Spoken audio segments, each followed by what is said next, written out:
Hi dear friends, welcome back to my channel. ഇന്നത്തെ recipe dragon fruit വെച്ച് ചെയ്യുന്ന ഒരു പുഡിങ്ങിൻ്റെ റെസിപ്പിയാണ് കേട്ടോ. അപ്പോൾ പുഡിങ് ഉണ്ടാക്കാൻ വേണ്ടിയിട്ട് ഇത് ജലാറ്റിനോ ചൈന ഗ്രാസോ ഒന്നും ഉപയോഗിക്കണില്ല. അപ്പോൾ പുഡിങ് ഉണ്ടാക്കാൻ വേണ്ടിയിട്ട് ഞാനിവിടെ 2 ഡ്രാഗൺ ഫ്രൂട്ട് എടുത്തിട്ടുണ്ട് കേട്ടോ. ഇനി ഇതിൻ്റെ തൊലിയൊക്കെ ഇതുപോലെ കളഞ്ഞെടുത്തതിന് ശേഷം ഒന്ന് കട്ട് ചെയ്തെടുക്കണം.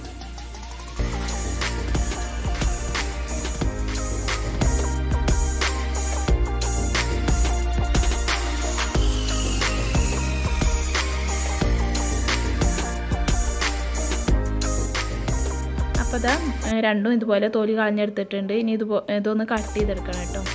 ഇതുപോലെ കട്ട് ചെയ്തെടുക്കുക. നല്ല ചെറുതാക്കി കട്ട് ചെയ്യൊന്നും വേണ്ട. ഇതുപോലെ ഏകദേശം വലുപ്പത്തിൽ കട്ട് ചെയ്തെടുത്തതിന് ശേഷം ഒരു മിക്സിയുടെ ജാർ എടുത്തിട്ട് അതിലേക്ക് ഇത് ഇട്ട് കൊടുത്തിട്ട് ഒന്ന് അരച്ചെടുക്കണം.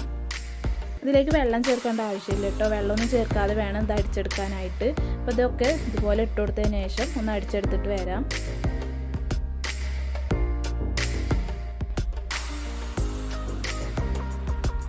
അപ്പോൾ ഞാനത് അടിച്ചെടുത്തിട്ടുണ്ട് കേട്ടോ. ഒട്ടും കട്ടയില്ലാതെ വേണം ഇതുപോലെ അടിച്ചെടുക്കാനായിട്ട്. ഇനി അതങ്ങോട്ട് മാറ്റി വെക്കാം. ഇനി ഒരു ബൗളെടുത്തിട്ട് അതിലേക്ക് കോൺഫ്ലോർ ചേർത്ത് കൊടുക്കണം. 6 ടീസ്പൂൺ കോൺഫ്ലോറാണ് ഞാനിവിടെ എടുക്കുന്നത്. നിങ്ങളുടെ കയ്യിൽ ഒരു ഡ്രാഗൺ ഫ്രൂട്ടാണ് ഉള്ളതെങ്കിൽ ഇതിൻ്റെ പകുതി ചേർത്ത് കൊടുത്താൽ മതി. ഞാനിവിടെ 2 ഉള്ളതുകൊണ്ട് 6 ടീസ്പൂൺ ചേർത്ത് കൊടുക്കുന്നുണ്ട്. ഇനി ഇതിലേക്ക് വെള്ളം ഒഴിച്ചു കൊടുക്കുക. സാധാ വെള്ളം കേട്ടോ, ചൂടുള്ള വെള്ളമൊന്നുമല്ല, സാധാ വെള്ളം ഒഴിച്ചു കൊടുത്തതിന് ശേഷം കട്ടയില്ലാതെ ഒന്ന് ഇളക്കിയെടുക്കണം. ഇതുപോലെ ഒരു വിസ്ക് വെച്ചോ അല്ലെങ്കിൽ ഫോർക്ക് വെച്ചോ നന്നായി ഇളക്കി കൊടുത്തതിന് ശേഷം കട്ടല്ലാതെ ആക്കിയെടുക്കട്ടോ. അപ്പോൾ ഞാനിതിവിടെ കൊട്ടും കട്ടയില്ലാതെ ഇളക്കിയെടുത്തിട്ടുണ്ട്. ഇനി അതുകൊണ്ട് മാറ്റി വെക്കാം. ഇനി ഒരു സോസ് പാൻ എടുത്തിട്ട് അതിലേക്ക് നേരത്തെ അടിച്ചു വെച്ച ഡ്രാഗൺ ഫ്രൂട്ടിൻ്റെ ജ്യൂസില്ലാതെ ഒഴിച്ചു കൊടുക്കുക. പിന്നെ ഈ കലക്കി വെച്ച കോൺഫ്ലോർ മിക്സും കൂടി ഒഴിച്ചു കൊടുത്തിട്ട് നന്നായി മിക്സ് ചെയ്തെടുക്കുക. പിന്നെ അതിലേക്ക് 2 ടീസ്പൂൺ വെള്ളം ഒഴിച്ചിട്ട് ആ മിക്സ് ഒന്ന് കഴുകിയെടുത്ത് ഒഴിക്കണുണ്ട് കേട്ടോ. അതുകൂടി ഒഴിച്ചെടുത്തതിന് ശേഷം നന്നായി മിക്സ് ചെയ്യുക. ഇപ്പോഴൊന്നും ഫ്ലെയിം ഓൺ ആക്കിയിട്ടില്ല കേട്ടോ, സ്റ്റൗവിൽ വെച്ചിട്ടില്ല. ഇത് മിക്സ് ചെയ്തതിന് ശേഷം മാത്രമേ സ്റ്റൗവിൽ വെക്കുള്ളൂ. ഇതിലേക്ക് കോൺഫ്ലോറൊക്കെ കട്ട പിടിച്ച് ചേർക്കും. ഇനി ഇതിലേക്ക് മധുരത്തിന് ആവശ്യമായിട്ടുള്ള പഞ്ചസാര ചേർത്ത് കൊടുക്കുക. ഈ പഞ്ചസാര അലിയും വരെ ഒന്ന് മിക്സ് ചെയ്തതിന് ശേഷം അവിടെ മാറ്റി വെക്കട്ടോ.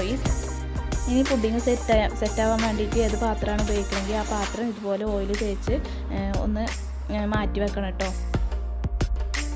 പുഡിങ് ഉണ്ടാക്കി കഴിഞ്ഞാൽ വേഗം സെറ്റാവും. അപ്പോൾ അതിന് മുന്നേ തന്നെ ഇങ്ങനെ ചെയ്ത് വെക്കണത് അതിനാണ്. അപ്പോൾ ഞാനിവിടെ 2 പാത്രത്തിൽ ഓയിൽ സ്പ്രെഡ് ചെയ്ത് വെച്ചിട്ടുണ്ട്. ഇനി നേരത്തെ പുഡിങ്ങിൻ്റെ മിക്സിൽ അത് സ്റ്റൗവിൽ വെച്ചിട്ട് ഫ്ലെയിം ഓൺ ആക്കി കൊടുക്കുക. ലോ ഫ്ലെയിമിൽ ഇട്ടിട്ട് വേണം കേട്ടോ ആദ്യം തന്നെ ചെയ്തെടുക്കാൻ. ലോ ഫ്ലെയിമിൽ ഇട്ടിട്ട് നന്നായി ഇളക്കിയെടുക്കണം.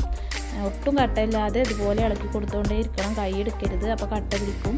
ലോ ഫ്ലെയിമിൽ ഇട്ടിട്ട് വേണം ഇതുപോലെ ചെയ്തെടുക്കാൻ.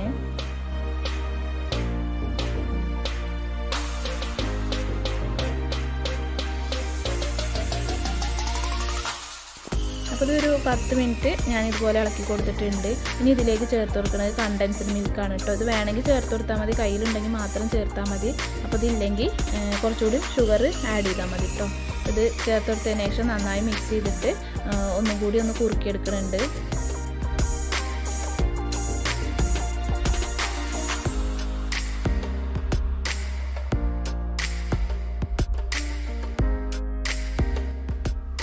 അപ്പോൾ ഇതെങ്ങനെ ഇളക്കി കൊടുത്തതിന് ശേഷം ഞാനൊരു 20 മിനിറ്റാണ് കേട്ടോ ഇതുപോലെ ഇളക്കി കൊടുത്ത് കുറുക്കി എടുത്തിട്ടുള്ളത്.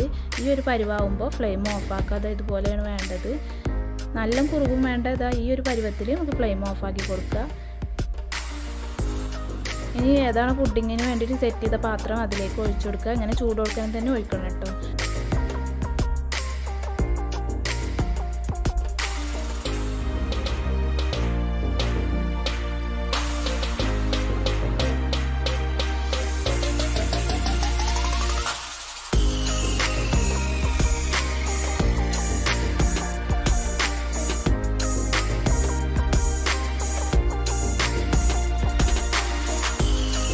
ഞാൻ 2 പാത്രത്തിന് പുറമെ 2 പാത്രത്തിലും കൂടി ഇതുപോലെ 2 ബൗളിലും കൂടി ഒഴിച്ചെടുക്കുന്നുണ്ട് കേട്ടോ. ബാക്കി വന്നത് ഇതുപോലെ ബൗളിൽ ഒഴിച്ചെടുക്കുന്നുണ്ട്.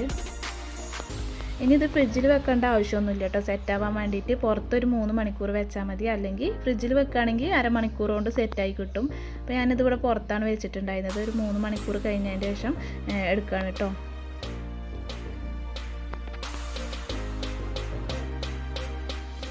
അപ്പോൾ ഇതാ പുഡിങ് ഞാനിവിടെ 3 മണിക്കൂറിന് ശേഷം എടുത്തിട്ടുണ്ട് കേട്ടോ.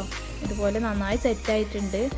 പെട്ടെന്ന് വിട്ട് കിട്ടും ചെയ്യും കേട്ടോ. കണ്ടില്ലേ, ഇതുപോലെ വിട്ട് കിട്ടും.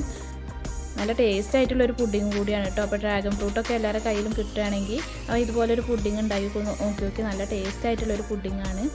അപ്പോൾ എല്ലാവരും ഒന്ന് ട്രൈ ചെയ്ത് നോക്കാം. അപ്പോൾ ഇതിന് മുന്നേ ഞാൻ ഡ്രാഗൺ ഫ്രൂട്ട് വെച്ചിട്ടൊരു മിൽക്ക് ഷേക്ക് ഉണ്ടാക്കിയിരുന്നു. അപ്പോൾ അത് കാണാത്തവരുണ്ടെങ്കിൽ ഒന്ന് കാണുക. അതും നല്ല ടേസ്റ്റ് ആയിട്ടുള്ളൊരു മിൽക്ക് ഷേക്കാണ് കേട്ടോ. അപ്പോൾ എല്ലാവരും ഒന്ന് ട്രൈ ചെയ്ത് നോക്കുക. അപ്പോൾ ഇത് ഞാൻ ഫ്രിഡ്ജിൽ വെച്ച പുഡിങ്ങാണ് കേട്ടോ. ഫ്രിഡ്ജിൽ നിന്ന് എടുത്തതാണിത്. അതും ഇതുപോലെ സെറ്റായിട്ടുണ്ട്. ഇനി ഇതൊന്ന് കട്ട് ചെയ്ത് കാണിച്ചു തരാം.